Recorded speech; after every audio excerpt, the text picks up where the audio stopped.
Welcome back to Only Talk Sports, where we talk sports every day, or at least we try to. Subscribe to the channel if you want to see more college football or college basketball content, and we'll keep pumping it out for you.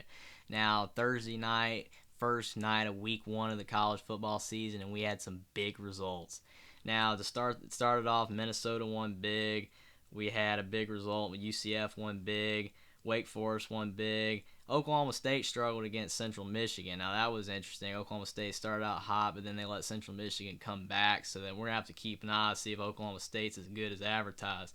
But the two biggest results of the night, however, was West Virginia and Pittsburgh playing in the backyard brawl for the first time in 11 years, and Pittsburgh got it done. Now that was a great game. Now what West Virginia looked like they were going to win. They were up by 7 over Pittsburgh, and then they decided they were not going to go for it on a 4th and 1 at midfield, which I guess I understand. But their backup quarterback was really good. He was getting it done, run the football when they used him, but they didn't use him. So then they punted, and then they got a targeting call.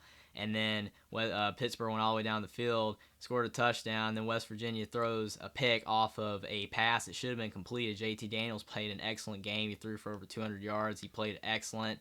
The ball slipped through the guy's hands, and the defender for Pittsburgh ran it all the way back for a touchdown. Pittsburgh took the lead and never relinquished it. Now, West Virginia made it interesting. They almost caught an incredible pass on 4th down at the end, but it was ruled incomplete, and Pittsburgh won 38-31, and that was a great game. I did pick Pitt to win, but man, West Virginia for a second there looked like they were going to win, man. It was a great game. I'm glad the backyard brawl was back this year, and I hope that they keep it and continue to play it in the future, even though they're not in the same conference anymore.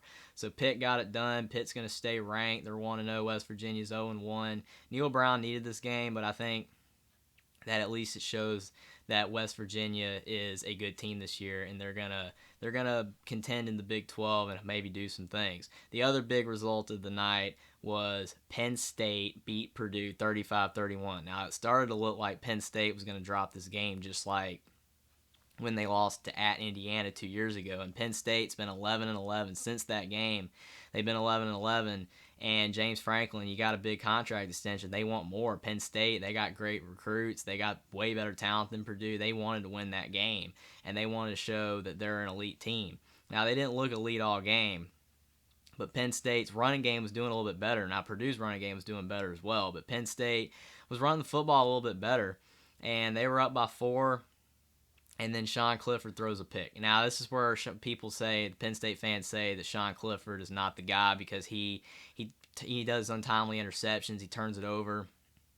And that was a bad throw that he did. It was a terrible throw. He overthrew his receiver by a long shot, and the guy runs it all the way back for Purdue.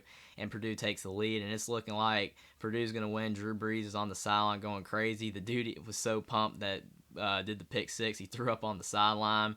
It was incredible. But then, after that, Penn State responds, and they go down the field and score a touchdown. Now, they didn't get immediately. They had a 3-and-out, and then Purdue had a 3-and-out on a play that Payne Durham, their tight end, almost called a pass. And I thought almost that it should have been complete, but they said that he didn't get it. If they had caught that, then they would have probably won the game.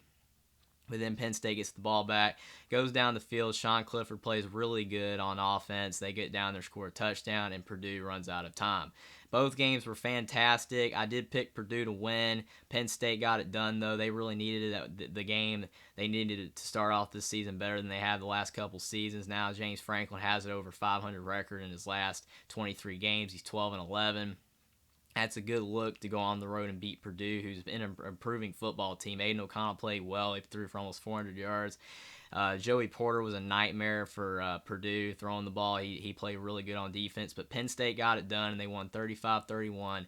Good win for Penn State. Good win for James Franklin. For a minute or two, it didn't look like they were going to get it done, but they did.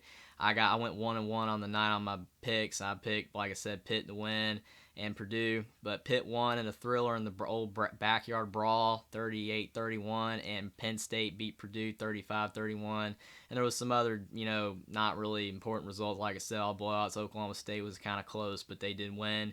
But those were two great games, and I'm so glad that college football is back. I'll be doing more previews this weekend and recaps when the games are done, and we'll see if my picks, when I predict these games, how good I do.